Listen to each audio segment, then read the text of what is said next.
চলো, তো স্নান টান সারা হয়ে গেছে। এবার আমি ঠাকুর ঘর এলাম। এবার আমি বাসনগুলো গুছিয়ে নিচ্ছি। এখানে এই ফুল, তারপরে সেই ধূপের গুঁড়ো পড়েছিল, সেগুলো কুড়িয়ে নিলাম এবং বাসনগুলো আমি গুছিয়ে নিচ্ছি। দেখতেই পাচ্ছ তোমরা, বাসনগুলো গুছোচ্ছি এখন।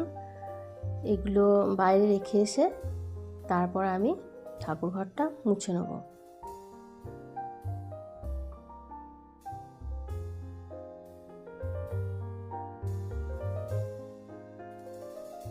এই যে আমি বাইরে রেখে দিয়ে এলাম বাসনগুলো, এই যে ঘরটা মুছে নিচ্ছি।